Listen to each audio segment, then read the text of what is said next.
Tá bom, irmãos. Vamos então continuar e eu quero concluir agora. Vocês vão dizer assim, mas já chegamos no fim da caminhada, né? Será que tem mais alguma coisa do que isso? Então eu queria trazer algumas, vamos dizer assim, advertências que são próprias daquele que já está ou está na caminhada, em qualquer estágio da sua vida com o Senhor. Tá? Desde que a gente começou aqui usando o livro de Romanos, eu comentei o contexto de Romanos, que era o conflito entre costumes judaicos, lei e graça. E Paulo, durante toda a carta, ele vai reafirmando a graça como realmente a única meio pelo qual nós podemos ser salvos, né? Que a lei não nos salva, só mostra a nossa situação, tudo que você já sabe. E ele também vai falando desse processo de crescimento que é pela graça, que é tudo que está na porta, está na caminhada, tudo que nós falamos até aqui. E ele também não se esqueceu de falar de um risco, né? Quando fala da graça, tem aquele risco de achar que a graça é salvo-conduto para a carne. Paulo diz, não, não é. Ela vai te levando para mais perto de Deus. Aí a gente entende o capítulo 6, porque Paulo diz, bom, temos a graça, então agora eu vou continuar pecando para ter mais graça. Não, não é isso, isso vira uma desgraça. O Ion usa essa frase, eu estou copiando dele aqui. Não é isso, né? Se o discípulo viver por fé, baseado na graça, que é a obra de Cristo, o Espírito Santo vai fazendo essa obra até chegar naquele ponto lá de Romanos 12 que nós acabamos de falar. E mesmo depois de discorrer sobre a graça e tudo que tem nesse caminho com o Senhor, até chegar em Romanos 12, quando Paulo chega no capítulo 13 de Romanos, e dali ele vai numa sequência até o fim, ele vai repetir alguns mandamentos da lei. Parece estranho, né? Porque ele falou da graça, mas ele repete. Ele diz, por exemplo, que eles tinham que lembrar que eles precisavam ser obedientes às autoridades, não ficar devendo para ninguém, amar o próximo, que vai se refletir em alguns outros mandamentos, né? Não adulterarás, não matarás, etc. Parece que Paulo está contradizendo o que ele disse. Não, na verdade ele está dizendo o seguinte, né? Baseado no fato de que nós trilhamos esse caminho, somos cheios do Espírito Santo, agora eu tenho a graça, o poder do Espírito para cumprir os mandamentos de Deus, que era a proposta de Deus para Israel lá no monte, e para nós, para todos nós. Então, ele faz essas recomendações e esses alertas, mas ele tem ainda um alerta, porque Paulo está dizendo para os irmãos, ó, mesmo que vocês estejam na caminhada, saibam disso, estão chegando nesse ponto, ou já estão aí, cuidado para não retroceder. Cuidado para não achar que a graça te permite qualquer coisa. Cuidado para não cair no pecado de novo, até o ponto que você vai chegar lá no mesmo lugar da onde saiu. Isso está no capítulo 13, versículos 11 a 14. Vou deixar vocês acharem enquanto eu bebo um pouquinho d'água. Romanos 13, 11 a 14.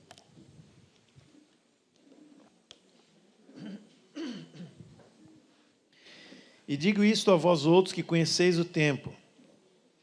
Já é hora de vos despertardes do sono, porque a nossa salvação está agora mais perto do que quando do princípio cremos. Vai alta a noite e vem chegando o dia. Deixemos, pois, as obras das trevas e revistamo-nos das armas da luz. Andemos dignamente como em pleno dia, não em orgias e bebedices, não em pudicices e dissoluções, não em contendas e ciúmes, mas revesti-vos do Senhor Jesus Cristo e nada disponhais para a carne no tocante às suas concupiscências. Esse é o alerta final de Paulo aos romanos e para nós. Paulo está dizendo o seguinte, para esses irmãos, que era uma igreja forte, né, de um bom testemunho, ele está falando o seguinte, se vocês dormirem, se mesmo tendo consciência de tudo isso, se vocês dormirem, vocês podem voltar para trás. E voltar à prática de obras de trevas, prática de pecados grosseiros até, dos quais vocês já estão livres. É isso que Paulo está falando para esses irmãos ali em Roma. É como se ele dissesse assim, existe um progresso na caminhada, que vai nos levar lá de Romanos 1 até Romanos 12, mas pode haver também um retrocesso, que passa por um sono espiritual, vamos dizer assim. Esse é o alerta de Paulo, tá?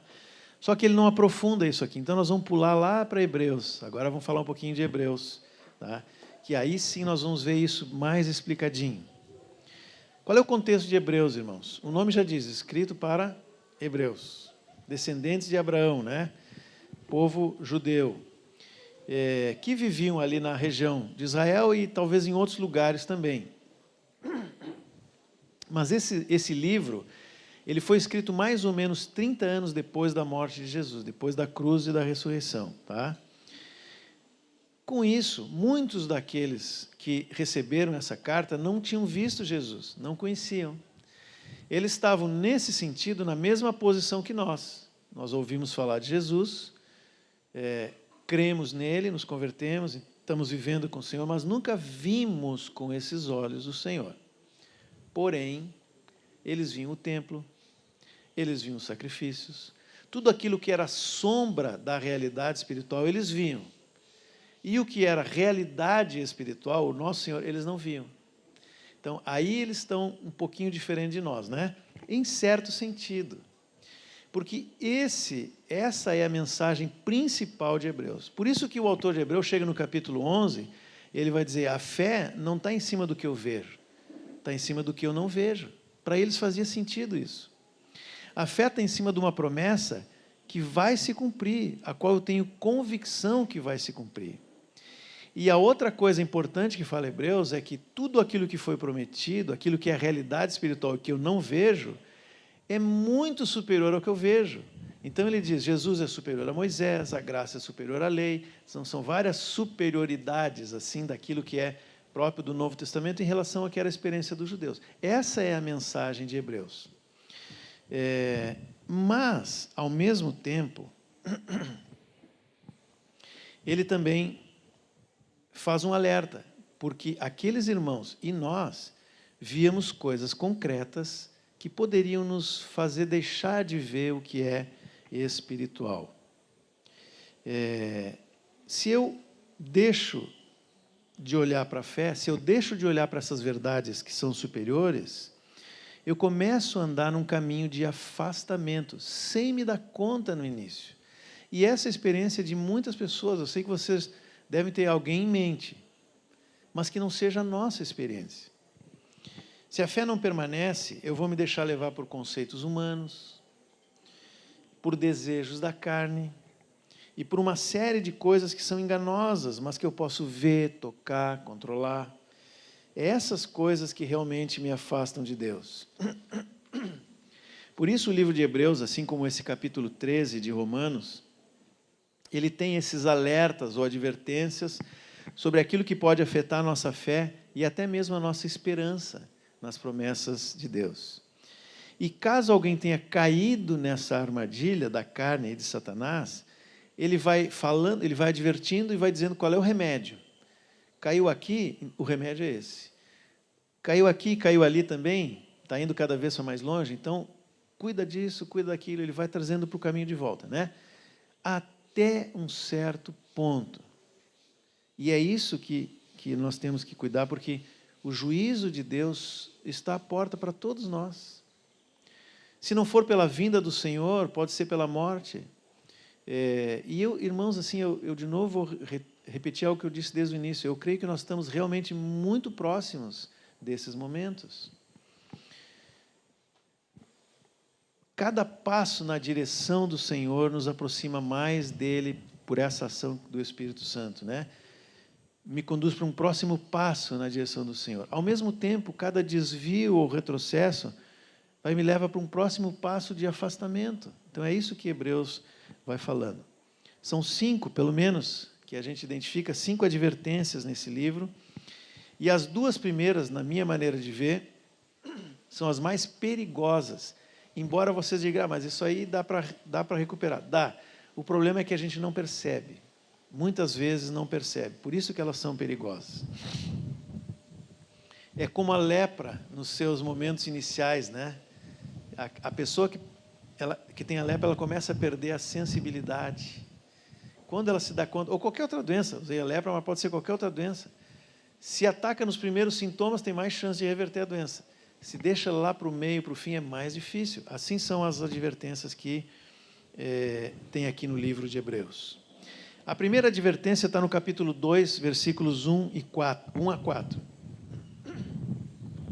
Diz assim: por essa razão, importa que nos apeguemos com mais firmeza às verdades ouvidas, para que delas jamais nos desviemos. Se, pois, se tornou firme a palavra falada por meio de anjos, e toda transgressão ou desobediência recebeu justo castigo, como escaparemos nós se, sublinha essa palavra, negligenciarmos tão grande salvação?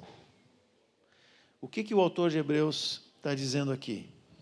Ele está falando para os hebreus, que conheciam a história. Se o povo do qual nós viemos, ou eu, vocês, não sei quem é que escreveu Hebreus, né? Do povo de onde veio, de onde vocês vieram, muitas vezes falhou, negligenciou com aquilo que conhecia, e o juízo de Deus foi forte contra eles muitas vezes, como escaparemos nós, se negligenciarmos essa tão grande salvação, a qual tem sido anunciada inicialmente pelo Senhor? O começo do livro de Hebreus diz: aquilo que foi falado pelos profetas, pelos pais, agora foi nos dito pelo Filho. Por isso ele diz: agora foi o Filho que falou. Como é que nós vamos escapar? E foi depois confirmada pelos que a ouviram, dando Deus testemunho juntamente com eles por meio de sinais, prodígios e vários milagres, e por distribuições do Espírito Santo segundo a sua vontade. Ou seja, uma igreja que vivia o que nós vivemos. Ele está dizendo: se os judeus não foram poupados naquele contexto de sombras, muito mais nós, quando nós vemos claramente e temos o Espírito Santo habitando dentro de nós. Eu costumo dizer que essa advertência é sobre o perigo de viver descuidado, negligente, em coisinhas poucas, entre aspas, né? Em relação à revelação e à salvação que recebemos. A tradução da Nova Almeida atualizada, nesse versículo 13, ela usa uma outra expressão que diz assim: se não levarmos a sério tão grande salvação, sem temor. Esse é o primeiro passo para o afastamento. É mais ou menos como a ferrugem, né? A corrosão de um metal que começa assim num pontinho, a gente não dá muita bola, quando vê, tem que jogar fora. Um cupim na madeira, né? O meu pai mora numa casa de mais de 60 anos de madeira, e ele diz que o cupim é que segura o telhado. E, por mais que eu tenha tentado tirar ele de lá, ele não quer sair de lá. Eu acho que é o anjo que segura, né? Mas às vezes a gente deixa que na nossa vida o cupim vai entrando, vai corroendo, aí aparece um pozinho, a gente espalha, tira, né, com a vassoura, mas não trata do problema.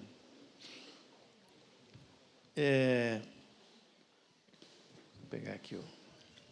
Perdão. Em Mateus 13, Jesus usa uma parábola, que nós já mencionamos, né, a parábola do semeador, que ele fala da semente que foi plantada e caiu em diversos solos e tudo mais. Na sequência, ele continua usando outras parábolas. E as 3 parábolas seguintes, ele vai, na minha maneira de ver, ele vai explicando um pouquinho mais essas atitudes ali que envolvem aqueles solos, especialmente o terceiro solo. Tá? Aí no versículo 24 a 33, Jesus usa essas parábolas e fala de 3 coisas que não deveriam estar dentro do reino de Deus. Ele diz: o reino de Deus é como, o reino de Deus é como... Então, e 3 coisas que não deveriam estar ali. Vocês lembram quais são? O joio, as aves do céu e o fermento, né? Não deveria estar ali. Ele está falando do reino de Deus. E, ao mesmo tempo, ele menciona 3 atitudes que foram responsáveis pela introdução dessas coisas que não deveriam estar onde Deus governa. O joio é o mais fácil de entender, né? Até porque ele explica essa parábola claramente. Ele diz assim: o joio são os filhos do maligno, está no versículo 38. E acrescenta que são aqueles que servem de pedra de tropeço, né? Os que praticam o mal, versículo 41. Mas como é que eles foram semeados nesse campo? E o texto diz: enquanto o semeador, o plantador, o agricultor dormia, veio o inimigo e semeou o joio no meio do trigo. Eu olho para esse verbo dormir, né? E fico pensando em nós, pais, discipuladores, aqueles que pastoreiam, aqueles que cuidam, que, na verdade, todos nós cuidamos uns dos outros, né? Nós semeamos o trigo na vida dos nossos irmãos, ou na nossa própria vida, estou falando de um cuidado, mas pode ser na minha própria vida, né? Mas dormimos em relação às influências que aparentemente não representam um mal, um perigo maior. Mas o Senhor está dizendo, é aí que nós negligenciamos, é aí que nós dormimos. Princípios e práticas do mundo vão entrando na mente e no coração dos nossos filhos, ou dos nossos irmãos, enquanto nós estamos dormindo. É aquela atitude do Caim, né? O que eu tenho a ver com meu irmão? Pode ser um filme, um ensino, uma amizade, um alvo, até projetos de vida, né?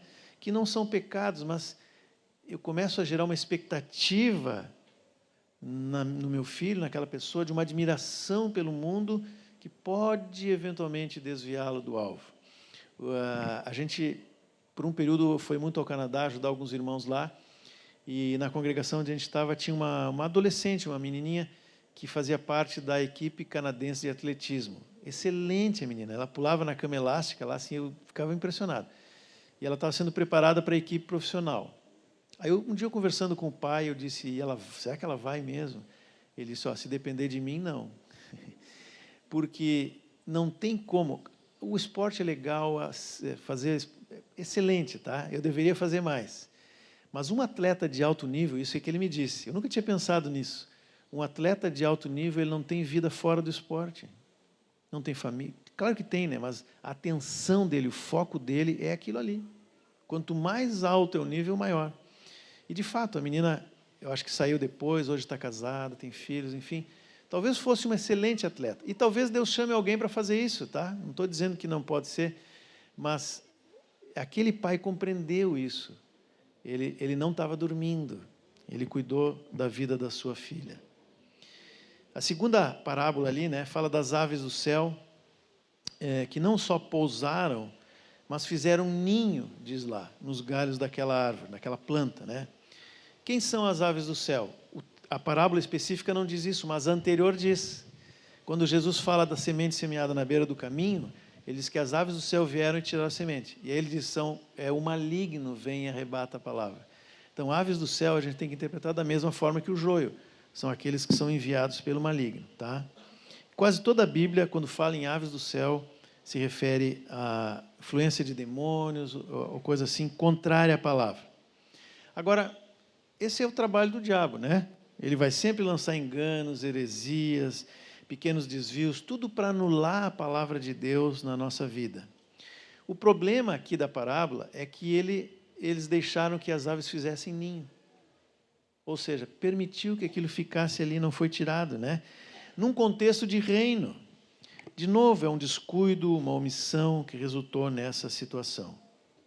E, por fim, o fermento, que nas palavras de Jesus, lá em Mateus 16, é algo que produz aparência, ele estava se referindo aos fariseus, né? É uma aparência que não é verdadeira, mas pode se misturar com o que é santo, com o que é verdadeiro, sem que a gente perceba. E é justamente esse verbo, né, misturar, que é o problema aqui, porque, inclusive, há versões que usam o verbo esconder, no sentido de algo que está misturado, que não é igual ao resto, mas está escondido e ninguém percebe. Talvez se refira a alguém que é santo em 99% das áreas, mas tem uma que ele reserva, um quartinho fechado que é só dele, Deus não entra ali. E ali estão as coisas que ele sabe que Deus não se agrada. Será que eu estou exagerando, irmãos? Será que 1% é decisivo na nossa vida? Mas é o que o texto diz, né? Aliás, Paulo diz isso lá em Gálatas e também numa das cartas aos Coríntios, ele diz, um pouco de fermento leveda toda a massa. Ele não vai estragar só aquela partezinha onde ele está. Mais cedo ou mais tarde, né? A gente sabe, quem conhece o processo de levedura sabe, vai indo vai contaminando entre aspas, né? Vai chegando a toda a massa ali, né? Comprometendo, né, toda a massa. E essa é a aparência religiosa, aquilo que não agrada a Deus, mas que vai ficando ali naquele lugar, né? 3 ações que causaram esse resultado quanto ao engano, né, que deturpa a verdade: dormir, tolerar a permanência, atentar para o que é externo e contaminar a verdade até o ponto que não possa mais ser separado, né? Outro dia eu estava dizendo assim, eu não vou mais olhar nada que tenha o nome gospel, porque, meu Deus do céu, quanto fermento misturado na vida da igreja, quanta coisa. Eu disse, eu vou parar, porque de duas uma, ou eu vou começar a ser complacente com isso, ou eu vou começar a julgar e me achar superior. Então, as duas são erradas, então é melhor não olhar. Mas, irmãos, por favor, não se deixem enganar pelo fermento. Nunca se apartam da pureza e da simplicidade devidas a Cristo. Qual é o remédio para essa primeira advertência? O próprio texto nos diz, nós lemos, né? Que nos apeguemos com mais firmeza às verdades ouvidas, para que delas jamais nos desviemos. Não é pegar assim de leve, né? Se alguém tem uma corda na beira do precipício, ele não vai levar assim de qualquer jeito, ele vai ficar agarrado naquela corda ali. É assim, nos apegar firmemente à palavra para não cair no buraco. E a aplicação da palavra na nossa vida vai gerar morte no primeiro momento, é a cruz. Mas morte do homem natural, daquilo que é carnal, das misturas, né? É um não para mim mesmo, um não para a filosofia do mundo, para as sutilezas do mundo, para os rudimentos do mundo. Mas depois isso vai gerar vida, gera crescimento na comunhão com Deus, gera fé, vai me fortalecendo na fé. A segunda advertência é daquele que não cuidou para que isso acontecesse, aí vem o segundo passo. Está em Hebreus 3, 7 a 19. Que é, digamos assim, o perigo da incredulidade. Vê que o primeiro passo eu deixo a fé meio de lado, assim, não me apego firmemente. O segundo passo é já incredulidade. Hebreus 3, 12. Vamos ler só o 12 e 14, tá? Senão é um texto muito longo ali. Tende cuidado, irmãos, jamais aconteça haver em qualquer de vós perverso coração de incredulidade, que vos afaste do Deus vivo. Pelo contrário, exortai-vos mutuamente cada dia, durante o tempo que se chama hoje, a fim de que nenhum de vós seja endurecido pelo engano do pecado. Porque nos temos tornado participantes de Cristo, se de fato guardarmos firme até o fim a confiança, que é a essência da fé, né? Que desde o princípio tivemos. Os capítulos 13 e 4 de Hebreus, eles vão citar o Salmo 95, que se refere a um evento específico lá na caminhada do povo de Israel. Não esse do Sinai, um outro momento, né? Que lá no texto diz assim, o dia da provocação no deserto.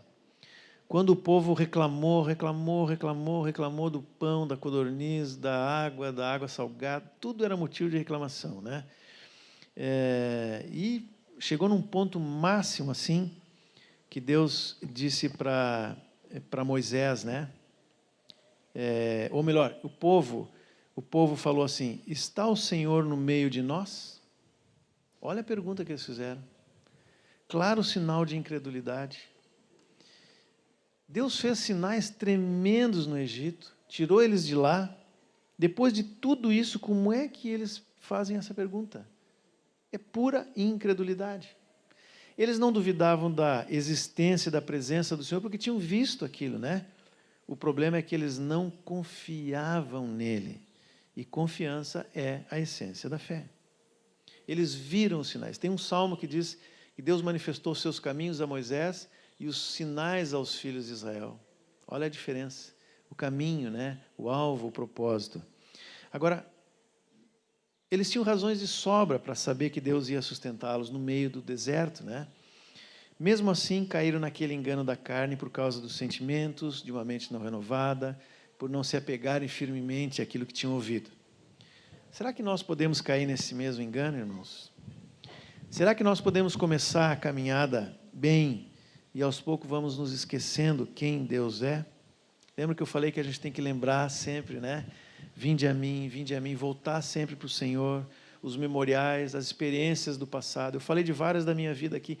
Essas experiências estão muito vivas. Às vezes eu me emociono aqui porque elas são vivas para mim.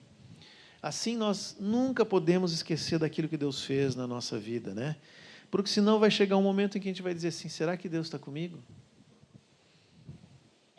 Quem sabe, ao invés de fazer o que está na palavra, eu faço de outro jeito, porque afinal de contas, onde é que está Deus nessa altura do campeonato? Foi isso que fez o povo pedir para Arão um bezerro de ouro, né, no capítulo 32 de Êxodo. Eles diziam assim, Moisés deve ter morrido por causa dos trovões, da tempestade e tudo mais. E esse Deus, não sei onde é que ele está. E nós não queremos. Nós queremos um Deus visível, que pudesse ser acessado pelos meios naturais, aquilo que eu vejo, aquilo que eu compreendo. A recomendação para essa advertência, né, dada lá nos Hebreus, é a mesma para nós. Mantermos firme até o fim a confiança ou a fé que tivemos no início. Bezerro de ouro, já falei isso, mas vou repetir, né? Significa religiosidade, religião. Eu me apego a costumes, a doutrinas, a rituais, a aparências, mas sem uma relação de fé e confiança genuínas como o Senhor. A religião, irmãos, é um lugar seguro para a carne. A carne se esconde muito bem dentro da religião. Só que eu preciso sair desse lugar, né? Eu preciso correr riscos com Deus. Eu preciso confiar nele, eu preciso me soltar nas mãos do Senhor, porque Ele é meu Pai. Eu confio em Deus porque Ele é meu Pai. Não é por outro motivo. Não é só pelas bondades e bênçãos que Ele fez na minha vida, e isso conta muito, mas só confirma que Ele é o meu Pai. Lembra, né, que fé não é conhecimento, como nós falamos, e ontem foi repetido, aqui fé é relacionamento. É a confiança própria que um filho tem no Pai. Então, ser negligente quanto às verdades ouvidas, que leva à incredulidade, que é esse segundo passo, vai, na verdade, trazer à tona um problema de relacionamento com o Pai. Ou talvez vá me levar a esse problema, né? Que é a advertência seguinte, a terceira advertência. Está lá no capítulo 5, 11 de Hebreus, até o iniciozinho do capítulo 6, um texto que nós conhecemos bem, que fala dos fundamentos, né? Diz assim, eu vou ler só alguns versículos aqui, do 5, 11 a 14. A esse respeito, temos muitas coisas que dizer e difíceis de explicar, porquanto vos tendes tornado tardios em ouvir. Pois, com efeito, quando deveis ser mestres, atendendo ao tempo decorrido, tendes novamente necessidade de alguém que vos ensine de novo quais são os princípios elementares dos oráculos de Deus. Assim vos tornasse como necessitados de leite e não de alimento sólido. Ora, todo aquele que se alimenta de leite é inexperiente na palavra da justiça, porque é criança. Mas o alimento sólido é para os adultos, para aqueles que pela prática têm as suas faculdades exercitadas para discernir não somente o bem, mas também o mal. A Bíblia fala de vários textos, ou tem vários textos que falam do crescimento do discípulo, né, comparado ao crescimento natural. Falamos agora do técnon, do ruiós, criança, filho maduro. 1 João fala dos filhinhos, jovens e adultos, né? Tem toda uma etapa de crescimento. E é normal que existam essas etapas na nossa vida, né? E cada um é perfeito na sua etapa. Os nossos netinhos, a gente diz, né? Ah, como são bonitinhos, perfeitinhos, né? Mas às vezes não sabe falar, não sabe escrever, faz muita coisa errada, não compreende tudo. Mas naquela etapa ele é perfeito. O problema é se ele tiver 50 anos e continuar do mesmo jeito. Aí tem alguma coisa errada, né? O problema é quando esse processo de crescimento não ocorre. É isso que a carta de Hebreus está falando nesse ponto aqui. O discípulo deveria estar apto a enfrentar os desafios que levam à maturidade. Mais do que isso, ele deveria estar apto a ponto de ajudar outros, ser mestre naquilo, porque eu já passei por isso. Eu conheci, confiei, experimentei, e agora eu posso te ajudar a andar no mesmo caminho. É isso que Paulo está falando aqui. Paulo, escritor de Hebreus, né? Perdão, ato falha. Mas essa é a caminhada normal da vida do discípulo. O texto diz que ele recebeu a palavra, mas não se exercitou na prática da palavra. Ou seja, descuidou, não teve fé, não praticou. E isso impede dele passar de um estágio de criança para adulto ou para filho maduro. E se torna incapaz de enfrentar as lutas dessa vida, dessa caminhada com o Senhor. As mais básicas da vida. Está sempre tendo que voltar lá atrás. Ah, de novo vou te falar o que é arrependimento. Né? Bom, deixa assim. Você sabe do que eu estou falando, né? Nós ouvimos isso. Eu muitas vezes ouvi até que aprendi que tinha que crescer, tinha que amadurecer. O problema, no fundo, está na falta de uma coisa mais básica, a coisa mais básica na vida de um filho de Deus, esse fundamento da vida de cada um de nós com o Senhor. O versículo 11 desse capítulo 5, que nós lemos ali, diz assim: a esse respeito tenho muitas coisas a dizer. A respeito do quê? O que ele falou antes, né? Mas o que o autor de Hebreus vem falando antes, né? Por exemplo, no versículo 5, ele vai falando da relação de Jesus com o Pai. Tu és meu filho, eu hoje te gerei. E todo esse capítulo ali vai falando de outros aspectos da relação dele com o Pai. Então, a gente sabe que Jesus não tinha menor dúvida de quem ele era, né? Que era seu Pai, do amor do Pai por ele, e que é um amor que nunca iria diminuir. Por isso, quando ele chega na última ceia, para os discípulos, ele vai falar de quem? Ele vai falar do Pai. Ele fala de... Eu acho que Jesus estava empolgado ali falando do Pai, né? Eu vou para junto do Pai, meu Pai fez isso, aquilo, né? Ele me ama, eu amo Ele. E agora vocês podem entrar nesse círculo, porque Deus não está mais afastado, nem está só no meio de vós como eu estou, mas agora nós vamos entrar em vocês por meio do Espírito Santo, e eu e o Pai vamos estar juntos. Ele convida os discípulos a participarem daquele círculo, daquela santa família, né, promovida pelo Espírito Santo. Aí vocês imaginem o Pai ouvindo isso, a satisfação do Pai ouvindo o que Jesus estava falando. Como qualquer um pai que ouvisse um filho elogiar e falar bem dele, né, dizer: vai lá na minha casa, tu vai ver como meu pai é forte, meu pai faz isso, meu pai faz aquilo. Qualquer pai ficaria muito feliz e satisfeito. Qualquer coisa que o filho pedisse para ele, ele ia atender. Agora, pega esse pano de fundo e vamos para o capítulo seguinte. Jesus no Getsemane. A Bíblia diz que ele chorou sangue. E no meio de angústias, lá em Mateus 26, diz que ele estava profundamente triste até a morte. Ele pediu para o Pai: Pai, se possível, passa de mim esse cálice. O próprio texto de Hebreus, lá no capítulo 5, 7, diz que ele fez orações e súplicas com lágrimas ao Pai que o podia livrar. O Pai podia livrar. E o Pai livrou? Não. Então, o obediente, plenamente certo da sua condição de filho, o nosso Senhor Jesus, certo do amor do Pai por ele, se entregou à cruz. Esse é o fundamento que permite o crescimento de filhinho para filho maduro, jovem, adulto, cada etapa da nossa vida.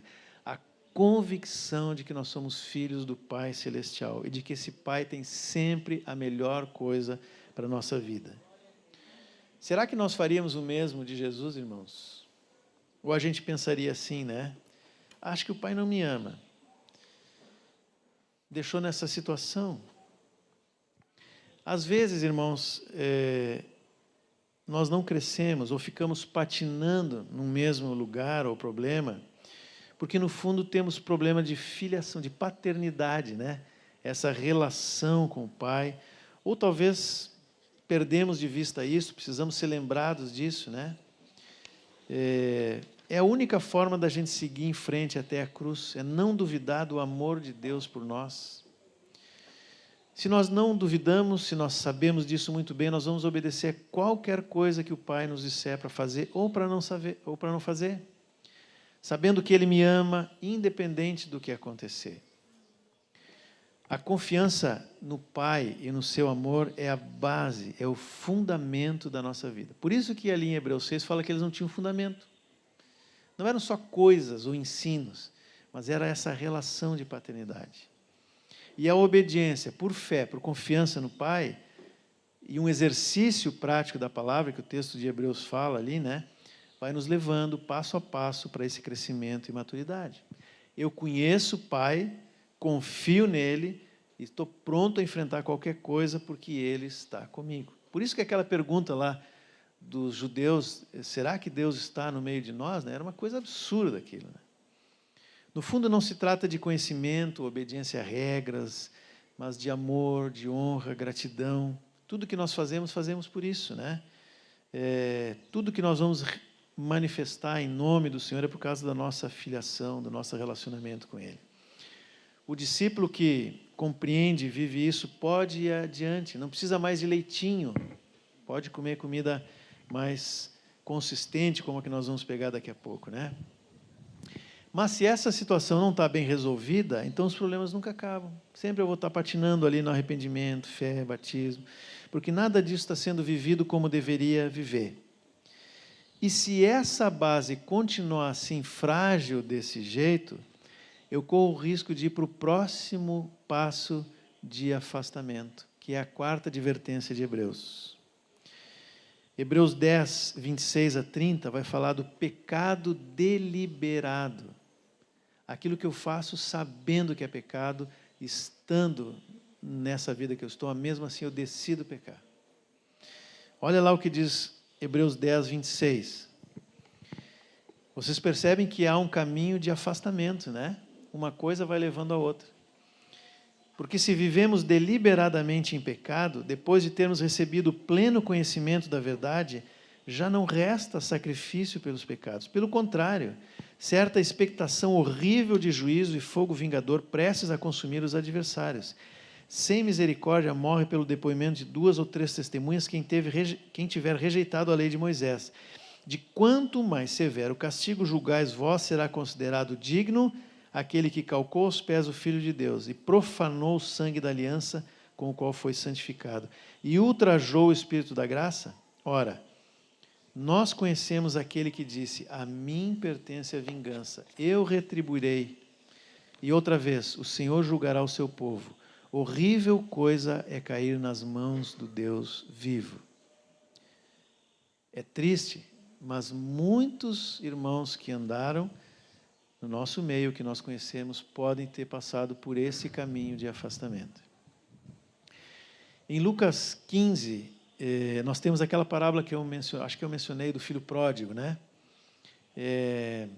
Não sei se eu mencionei, mas enfim, vocês conhecem, é uma das parábolas mais conhecidas, né? Na verdade, é a parábola dos 2 filhos, um que estava em casa, outro que saiu, e aquele filho que saiu, ele não tinha a mínima consideração pelo pai. O pai podia morrer, porque o que ele queria era herança. Herança a gente recebe quando alguém morre, né?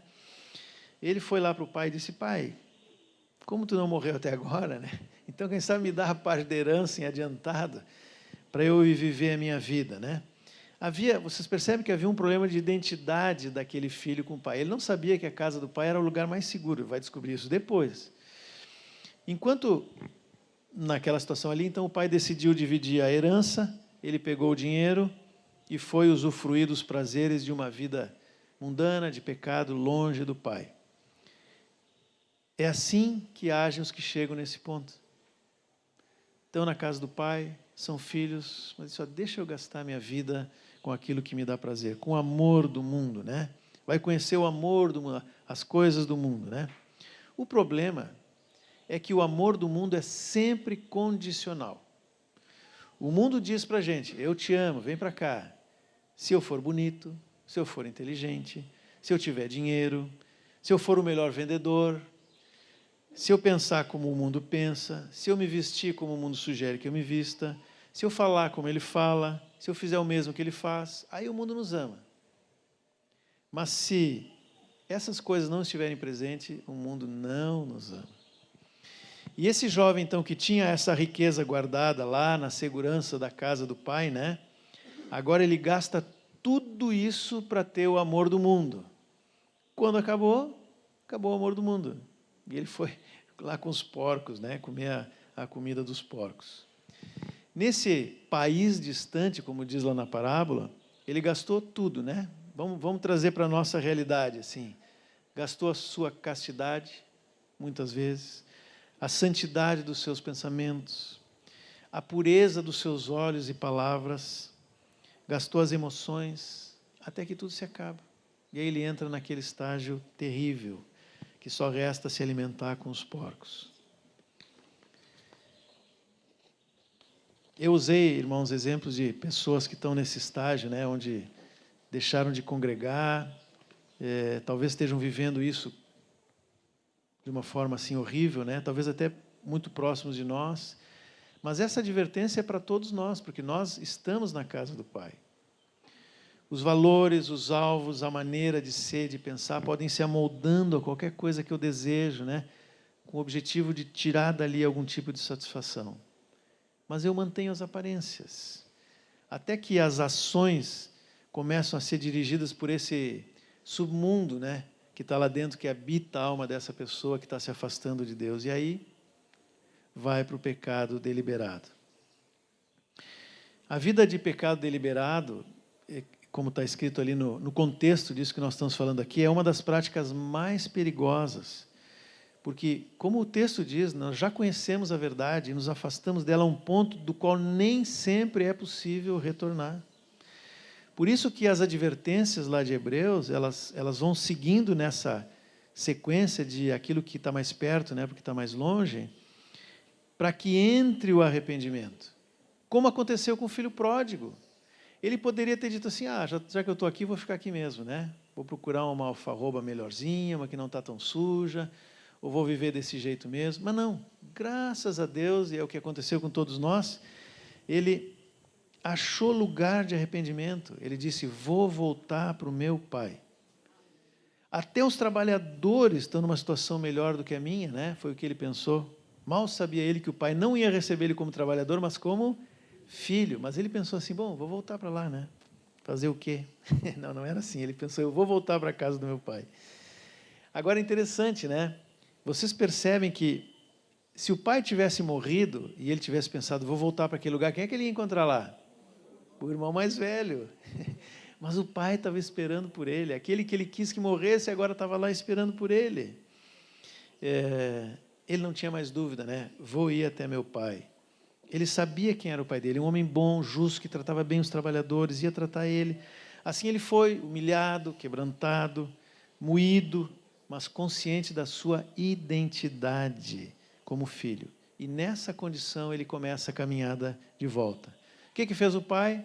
O recebeu, o limpou, restaurou, não para ser um trabalhador, mas para ser filho, porque ele era filho, filho amado.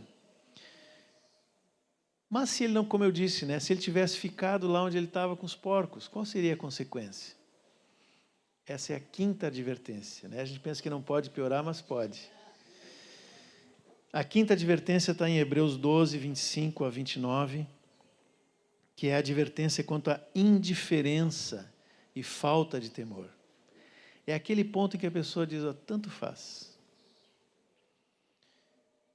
Hebreus 12, 25. Tende cuidado, não recuseis ao que fala, pois se não escaparam aqueles que recusaram ouvir quem divinamente os advertia sobre a terra, muito menos nós, os que nos desviamos daquele que do céu nos adverte.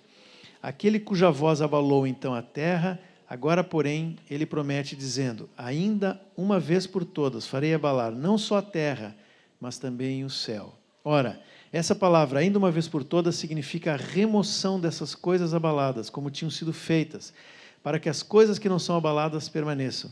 Por isso, recebendo nós um reino inabalável, retenhamos a graça, pela qual sirvamos a Deus de modo agradável, com reverência e santo temor, porque o nosso Deus é fogo consumidor.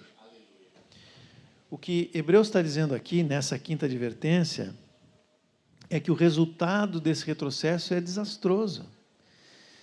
Se ele não se interrompeu em nenhuma das etapas anteriores, ele vai chegar nesse ponto do qual não tem volta.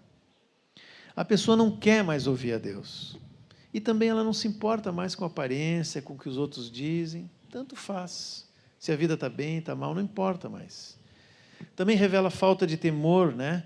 Porque vivendo onde ela vivia, ela ouviu por muito tempo que vai haver um julgamento. E isso deveria gerar temor, mas não tem. Temor é medo, tá? A gente usa duas palavras para deixar mais light, mas temor a palavra no grego é phobos, é fobia, é medo. Não o medo assim que a gente tem de tocar numa coisa, né? Mas é o medo do juízo. E o medo é uma coisa, em certo sentido, positiva. O medo me afasta daquilo que é prejudicial, que vai gerar dor, né? Pode trazer alguma consequência. Se a gente está numa estrada movimentada, a gente não vai pensar, vou cruzar aqui que não vai me acontecer. Não, a gente tem medo de cruzar e o carro pegar. Não vai tocar no fio com a corrente elétrica, enfim. O medo tem esse aspecto de nos livrar do mal, né? Mas quando acaba o medo, aí o mal vem. Eu falei da lepra antes, né? A lepra é exatamente isso. A pessoa que tem a lepra ou hanseníase, ela vai perdendo a sensibilidade para calor, para dor. Não é que a doença vai tirando as partes do corpo. Ela, às vezes, vai pegar uma faca e corta assim, e não se deu conta. Quando vê, tem um corte. E vai sendo mutilada porque não percebeu o perigo que havia naquilo onde ela estava. E eu falei também do processo de purificação. Ontem mencionei, né? Não sei se vocês lembram, das duas aves, que uma era morta, o sangue dela era espargido com água sobre o leproso, ele ficava curado. Uma figura, assim, da salvação do Senhor por nós, né? Depois ele ia até o sacerdote, e o sacerdote dizia, ele está curado, pode entrar na vida da comunidade de novo, porque uma das consequências do leproso era ficar afastado, né? Ficava longe de todo mundo, ficava nas cavernas, lugares. Ele tinha que gritar, leproso, leproso, para as pessoas saírem de perto dele, né? Mas quando ele passava por esse processo de cura, e chegava e o sacerdote dizia, está curado, pode estar no meio do povo de novo, vai de novo para a tua família, está restaurado. Eu imagino, se eu tivesse nessa situação, que aquilo ali era uma vida nova para mim e que ninguém precisaria me dizer para não tocar nas mesmas coisas que eu toquei antes. Aquela roupa que eu estava antes, eu ia jogar fora, o mais distante possível, né? Tem até um texto que diz que evita a contaminação com as roupas antigas, né? O leproso não quer saber mais daquilo. Ele talvez fique pensando assim, onde é que eu andei que eu peguei essa doença? Foi em tal lugar, não vou nem perto daquele lugar. Qualquer coisa que pudesse contaminar ele de novo, ele fugiria daquilo. Assim também acontece com aquele que experimentou uma tremenda salvação, né? Nós éramos leprosos lá fora. Nós vivíamos assim, não tínhamos temor de Deus. Fomos curados, fomos salvos, fomos trazidos para a comunhão do corpo, né? Para a família de Deus. E aquele que vem para a família quer distância, pelo menos deveria ser assim, de tudo aquilo que diz respeito à vida antiga. Mas, se aquele ex-leproso, que foi curado, está no meio da família, não cuidar, e ele se contaminar de novo, a doença vem de novo. No começo vai ser uma manchinha, uma falta de sensibilidade aqui e ali, ninguém vê. É a primeira advertência. Essa quinta advertência é quase que uma repetição de todas, dizendo vai chegar nisso. No começo ninguém vê. Daqui a pouco tem uma ferida, né, no braço, aí ele usa manga comprida, uma calça comprida, para ninguém ver. Mas só que chega um momento, irmãos, que não tem como mais esconder as consequências da doença. Da mesma forma, quando alguém não ouve essas advertências da palavra e retorna pouco a pouco à vida de pecado, ele vai perdendo a sensibilidade espiritual. Até que o pecado já não faz mais diferença. Por isso, a quinta advertência começa dizendo, não se recusem a ouvir aquele que fala. É como que um reforço para todas as anteriores, né? E o temor tem que estar presente desde a primeira advertência. Nessas advertências se percebe o desejo do Senhor em fortalecer e restaurar a nossa fé em cada ponto, para que eu volte daquele lugar. Se por acaso eu andei, eu volte dali. Mas se apesar de todo esse esforço amoroso do Pai, por meio do seu Espírito, né, por meio dos irmãos, por meio da igreja, as advertências continuam, eu continuo a não ouvir, a carta aos Hebreus tem esse último lembrete. Uma vez mais, Deus vai trazer juízo. Um juízo tremendo, definitivo, que alcançará todos nos céus e na terra. E o juiz é o próprio Senhor, que é cheio de graça, mas também é fogo consumidor, como diz o texto aqui. Irmãos, há muitas histórias de leprosos na Bíblia, tanto no Antigo quanto no Novo Testamento, que foram curados, né? Mas eu não lembro de nenhuma história de um leproso que foi curado pela segunda vez. Então, essa realmente é uma advertência que nós precisamos temer. Não vamos correr esse risco, não vamos chegar nesse ponto. O Senhor está nos dizendo hoje para termos temor de tudo isso, para não deixar chegar nesse ponto. O temor de Deus, o temor que é saúde para nossas vidas, não o temor que é doença, mas o temor que é saúde para nossas vidas com o Senhor. Até porque, embora o temor signifique medo, quando diz respeito ao juízo de Deus, ele se transforma em amor. Parece difícil isso, né, entender, mas olha o que diz 1 João 4, 17 e 18. Nisto o amor é aperfeiçoado em nós, para que no dia do juízo mantenhamos confiança, pois assim como ele é, também nós somos nesse mundo. No amor não existe medo, pelo contrário, o perfeito amor lança fora o medo. O temor de não pecar, de não se afastar de Deus, vai gerando um amor maior por Ele, a tal ponto que eu não quero mais se afastar dEle por medo, é por amor. Eu faço tudo por amor ao Senhor. E alguns interpretam essa frase fora de contexto, né? Como se isso não precisasse ter medo de nada, mas não é isso, né? O próprio 1 João 5 diz, porque este é o amor de Deus, que guardemos os seus mandamentos. Então, e os seus mandamentos não são difíceis de guardar, porque todo que é nascido de Deus vence o mundo, e essa é a vitória que vence o mundo, a nossa fé. Temos que ter temor, para nos afastarmos de tudo isso. Mas na caminhada com o Senhor, por essa obra do Espírito Santo, Ele vai transformando isso num amor perfeito, forte, e que gera a imagem de Cristo em nós. Que o Senhor nos ajude, irmãos, a ouvir essas advertências que estão na sua palavra, não apenas no livro de Hebreus, né?